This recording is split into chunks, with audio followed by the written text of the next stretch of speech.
Olá, seja bem-vindo, seja bem-vinda ao Mente Aberta Audiobooks. A nossa leitura inclusiva de hoje será o capítulo 20 do livro Didática Magna de Comênios. Mas antes de começarmos, peço que se inscreva no nosso canal e ative o sininho para receber nossas notificações. Vamos a isso! Capítulo 20. Método para ensinar as ciências em geral. Os riachos devem confluir para um rio. 1. Reunamos finalmente em um só lugar as observações dispersas aqui e além acerca do modo de ensinar metodicamente as ciências, as artes, as línguas, a moral e a piedade. Disse metodicamente, isto é, de modo fácil, sólido e rápido. A ciência é a visão da mente, exigindo os mesmos requisitos que a visão dos olhos. 2. A ciência ou conhecimento das coisas, uma vez que não é senão uma visão interna das coisas, exige os mesmos requisitos que a observação ou visão externa, ou seja, os olhos, o objeto e a luz. Dado estes meios, segue-se a visão. Ora, os olhos da visão interna é a mente ou engenho. O objeto são todas as coisas colocadas fora e dentro da inteligência. A luz é a devida atenção. Mas, assim como na visão externa, é preciso usar uma técnica própria se quer ver as coisas tais como são.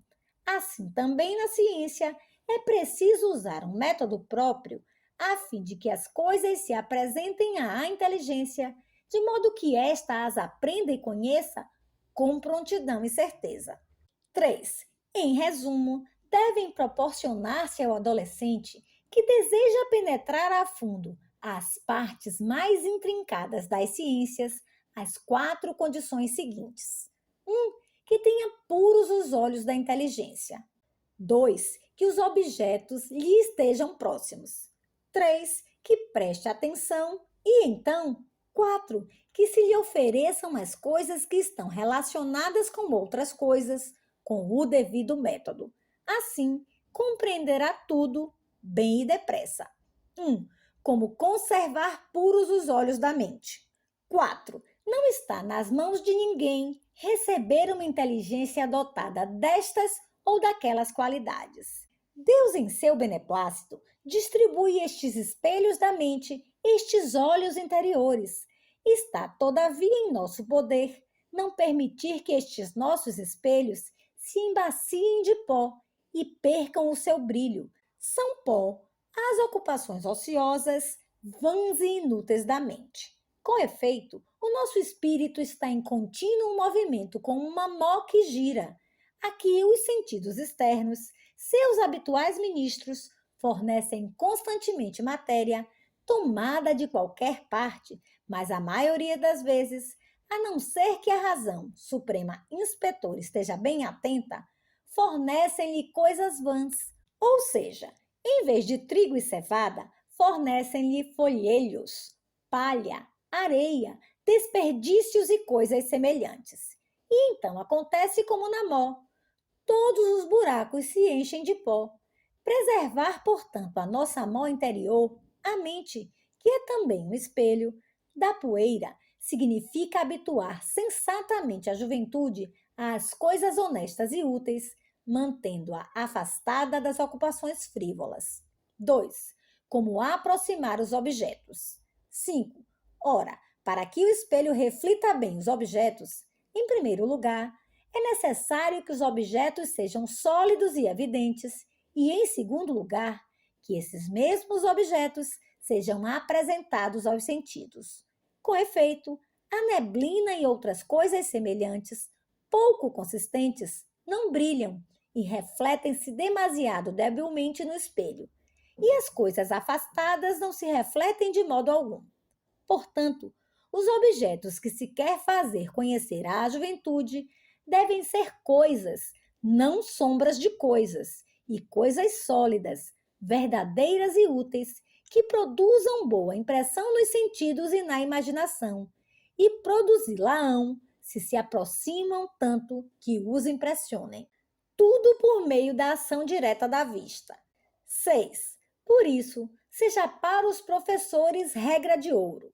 que cada coisa seja apresentada àquele dos sentidos a que convém, ou seja, as coisas visíveis à vista, as audíveis ao ouvido, as odorosas ao olfato, as saborosas ao gosto, as tangíveis ao tato.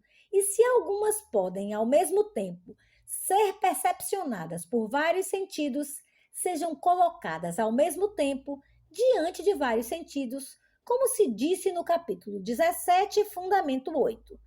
Tripla razão desta regra. 7. Isto baseia-se em 3 razões válidas. 1. Porque os sentidos dão começo ao conhecimento. 1. O conhecimento deve necessariamente principiar pelos sentidos, uma vez que nada se encontra na inteligência que primeiro não tenha passado pelos sentidos. Por que é que, então, o ensino há de principiar por uma exposição verbal das coisas e não por uma observação real dessas mesmas coisas? Somente depois de esta observação das coisas ter sido feita, virá a palavra para a explicar melhor. 2. Porque o tornam certo. 2.8. Segunda, a verdade e a certeza da ciência também não dependem senão do testemunho dos sentidos. Com efeito, as coisas imprimem-se primeiramente e imediatamente nos sentidos e depois, graças aos sentidos, na inteligência. É provar disso o fato de que, ao conhecimento sensitivo, se presta assentimento por si mesmo, ao passo que, no raciocínio ou na afirmação de outrem, para se ter a certeza, recorre-se ao testemunho dos sentidos. De fato, não nos fiamos na razão, senão quanto ao que pode demonstrar-se com a indução específica de exemplos, e é pelos sentidos que se verifica se eles merecem fé. Se julgamos que nos encontramos em presença de coisas contrárias à nossa própria experiência sensível, não nos deixamos convencer pelos testemunhos de outrem. Por isso, quanto mais o saber deriva dos sentidos, tanto mais é certo. Em consequência disso, se queremos que os alunos saibam as coisas com verdade e com certeza, é necessário fazer tudo para lhes ensinar todas por meio da ação direta da vista e da percepção sensível. 3. Porque o confiam à memória. 9. E porque os sentidos são o mais fiel dispenseiro da memória, essa demonstração sensível de todas as coisas tem por efeito que tudo o que se sabe através dela se sabe para sempre.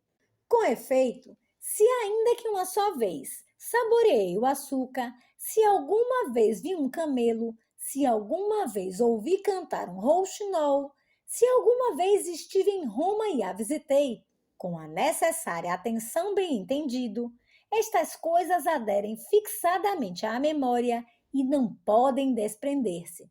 Daqui se vê que, com imagens, facilmente se pode imprimir na mente das crianças a história sagrada e outras histórias. E é evidente que cada um de nós imagina mais facilmente e mais tenazmente o que é um rinoceronte, se ao menos uma vez o viu, mesmo que fosse em imagem. E quem tomou parte pessoalmente numa empresa conhece a sua história com mais certeza do que se tendo estado ausente a ouvir-se contar centenas de vezes. Daqui o dito de Plauto: uma só testemunha ocular vale mais que 10 testemunhas auriculares. E o de Horácio: aquelas coisas que vêm pelos ouvidos despertam muito mais lentamente a atenção que as que se apresentam à fidelidade dos olhos do observador e que ele vê por si mesmo. Deste modo, quem uma vez observou atentamente a anatomia do corpo humano, entende e recordar-se-á de todas as coisas com mais certeza do que quem leu extensos tratados de anatomia sem observação ocular. Daqui a máxima, a observação ocular faz as vezes da demonstração. Grande utilidade das imagens no ensino. 10. Se porventura não é possível ter as coisas à mão, podem utilizar-se os representantes delas, isto é, modelos ou desenhos feitos especialmente para o ensino, como foi já ultimamente posto em prática pelos professores de botânica, de zoologia, de geometria, de geodésia e de geografia, que juntam imagens às suas descrições. Nota bene, esqueleto artificial do corpo humano. Assim conviria fazer também no ensino da física e de outras disciplinas. Por exemplo, em nosso entender, o funcionamento do corpo humano ensinar-se-á muito do corpo, bem por meio de demonstrações oculares, se à volta de cada osso de um esqueleto humano, como aqueles que habitualmente se encontram nas academias, ou então feitos de madeira, se colocam os músculos, os tendões, os nervos, as veias e as artérias, juntamente com as vísceras, os pulmões, o coração, o diafragma, o fígado, o estômago e os intestinos, feitos de peles cheias de lã. Todas estas partes do corpo humano devem, porém, ser colocadas no seu devido lugar e ser proporcionadas, escrevendo-se sobre cada uma delas o seu nome e aquilo para que serve. Efetivamente, se um estudante de história natural é conduzido a ver este manequim, que diante dele é desmontado, para que observe todas as suas partes, uma por uma, ele entenderá todas as coisas como que divertindo-se, e a partir de então compreenderá a estrutura do seu corpo. Seria necessário, portanto, construir instrumentos deste gênero, isto é, modelos das coisas, pois nem sempre é possível ter à mão coisas verdadeiras, em todos os campos do saber, de modo a poder tê-los à mão nas escolas. Embora para fazer estas coisas seja necessária alguma despesa e um pouco de perícia. Todavia, o resultado compensará todos os esforços.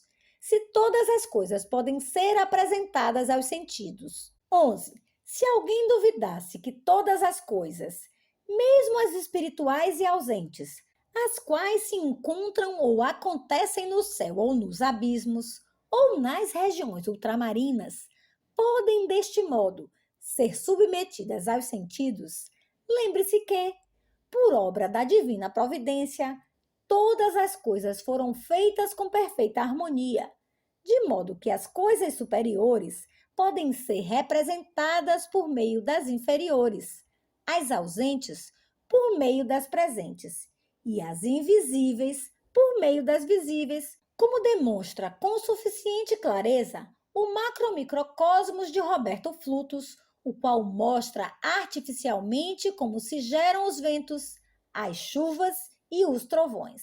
E não há dúvida que tais coisas podem ainda reduzir-se à maior evidência e à maior facilidade.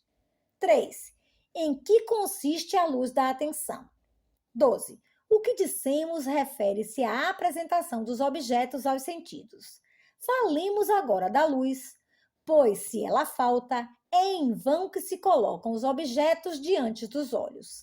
A luz do saber é a atenção, graças à qual o aluno, com a inteligência presente e, por assim dizer, aberta, recebe todas as coisas.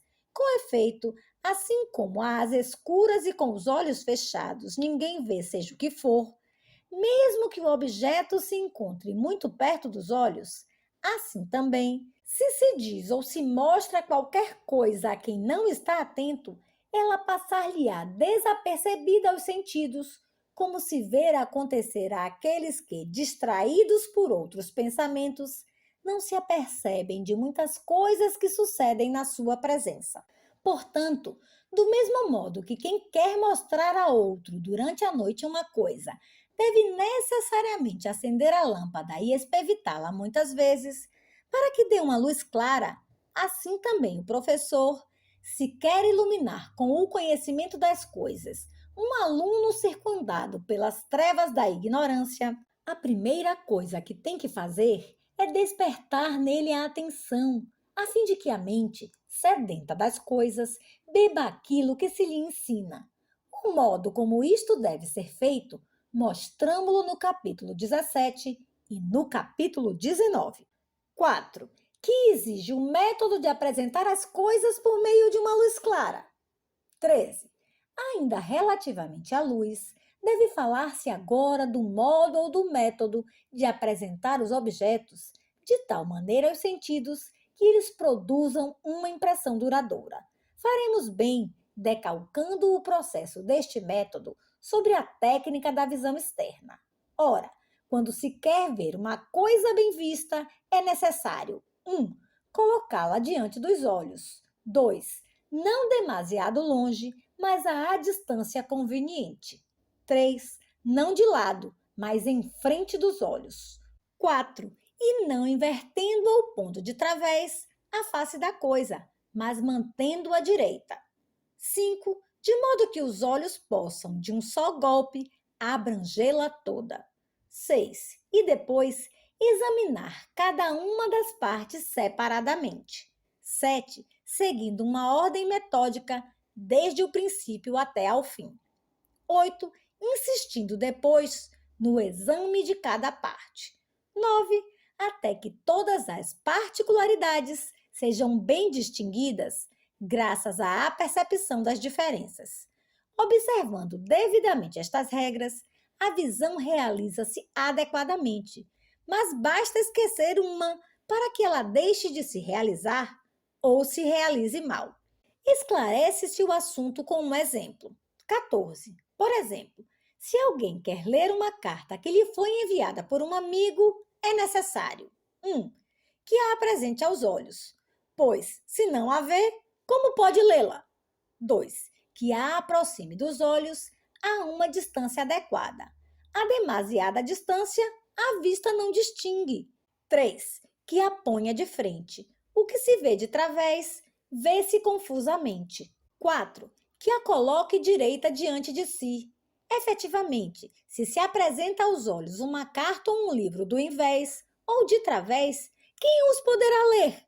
5. É preciso que, antes de tudo, se observem as coisas mais gerais da carta, isto é, quem a escreve, a quem, de onde e quando. Sem o conhecimento prévio destas coisas, os pormenores do texto serão muito menos claros. 6. Que a seguir se leia tudo o resto, de modo que não escape nada. De outra maneira, não se tomará conhecimento de todas as coisas e poderá mesmo acontecer que não se chegue ao objetivo principal. 7. É preciso que se leia ordenadamente cada período, como estão no texto, um a seguir ao outro. Se toma um pedaço aqui e outro além, um período daqui e outro de além, desliga-se e confunde-se o sentido. 8. Deve demorar-se em cada uma das coisas, até que se entendam todas e cada uma em particular.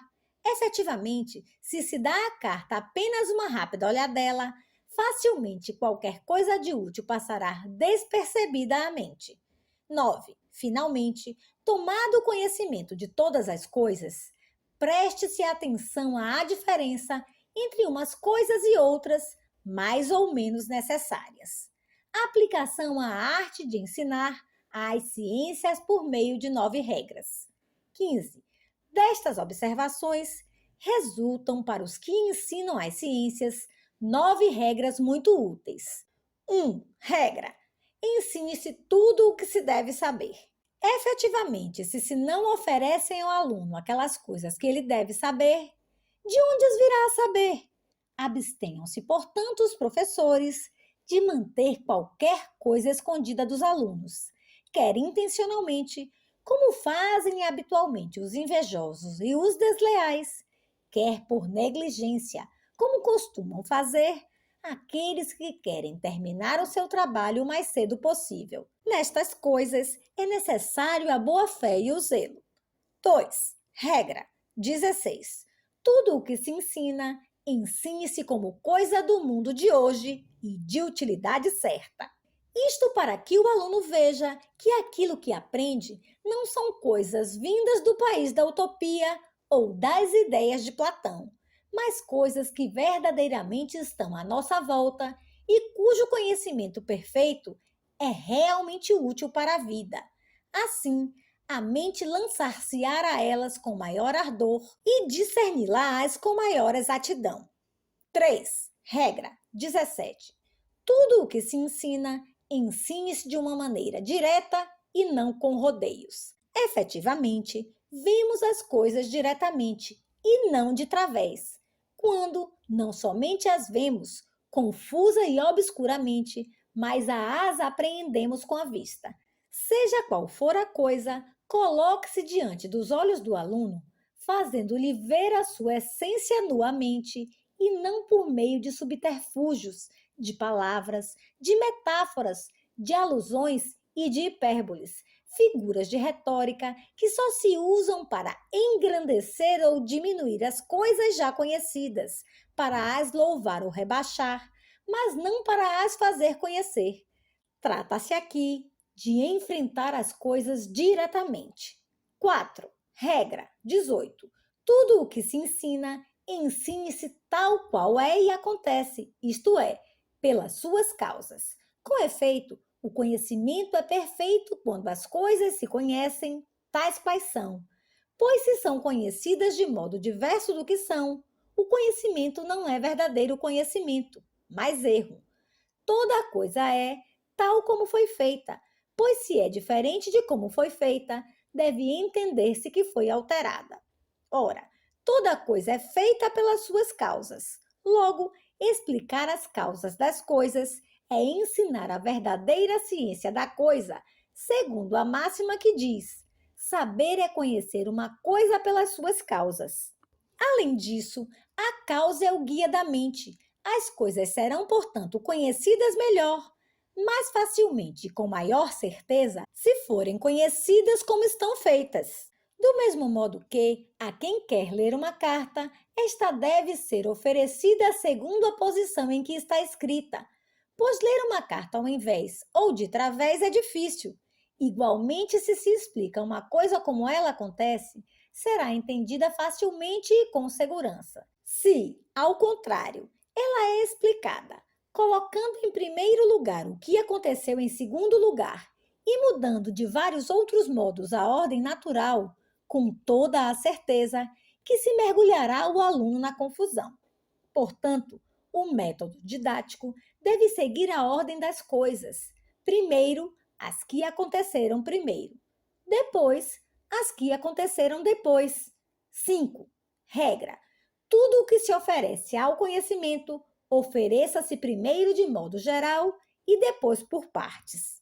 A razão desta regra foi explicada no capítulo 16, Fundamento 6. Oferecer uma coisa para ser conhecida de modo geral consiste em explicar a essência e os acidentes de toda essa coisa. A essência explica-se por meio destas perguntas: que é, qual é, por quê? A pergunta que é responde o nome, o gênero, a missão e a finalidade da coisa. A pergunta qual é responde a forma da coisa, ou seja, o modo em virtude do qual a coisa é apta para o seu fim. A pergunta por quê responde à eficiência, ou seja, aquela força pela qual a coisa se torna apta para o seu fim. Por exemplo, se deseja dar ao aluno um verdadeiro conhecimento geral do homem, dir-se-á: o homem é 1. A criatura de Deus mais perfeita, destinada a governar as outras. 2.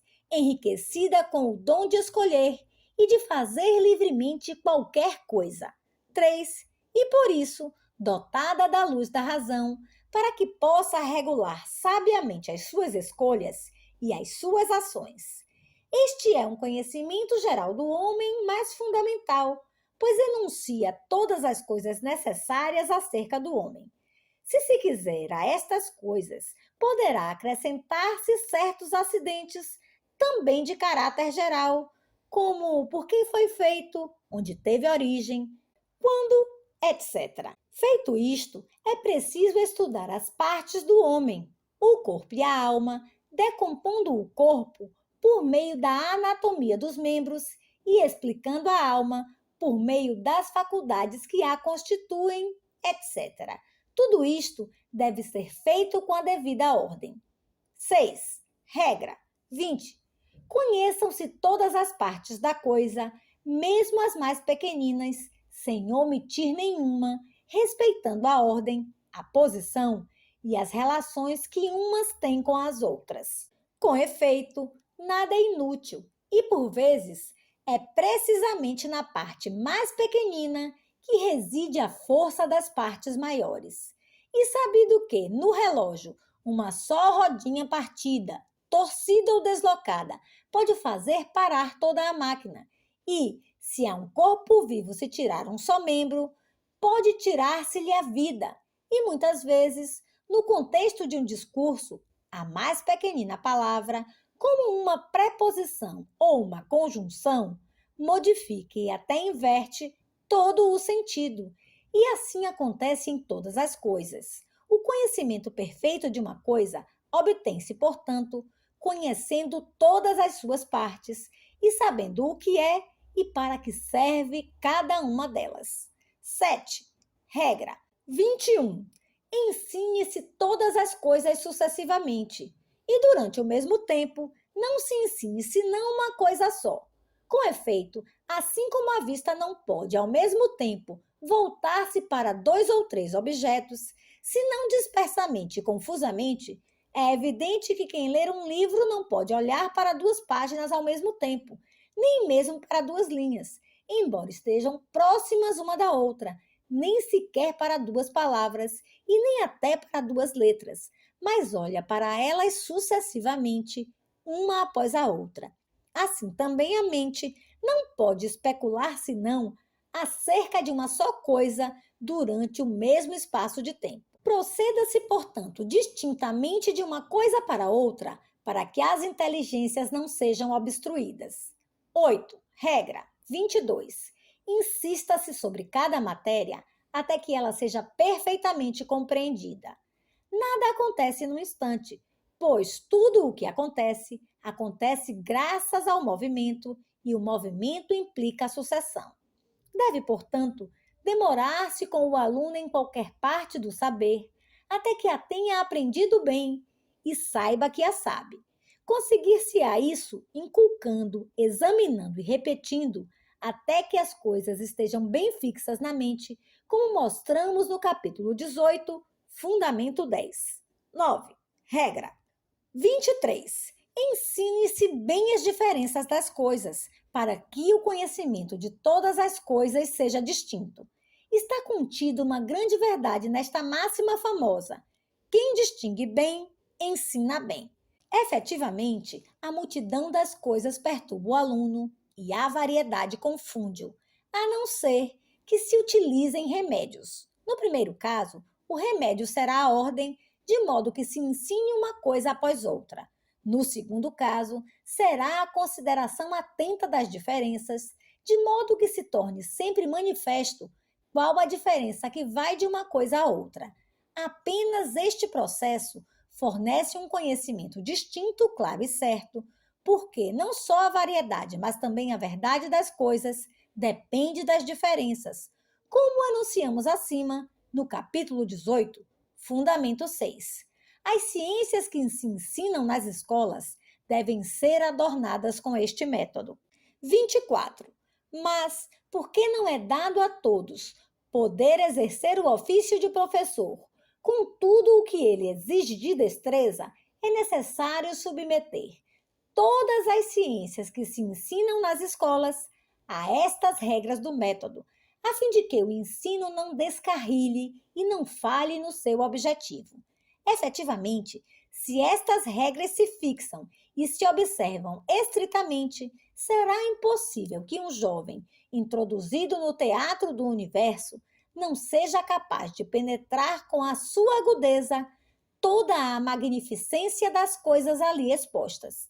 E assim, em plena luz, caminhar entre as obras de Deus e dos homens com a mesma facilidade com que alguém introduzido num palácio real pode, num determinado espaço de tempo e sem tédio, ver muito bem tudo o que nele se encontra: pinturas, trabalhos de cinzel, tapeçarias e qualquer outro ornamento.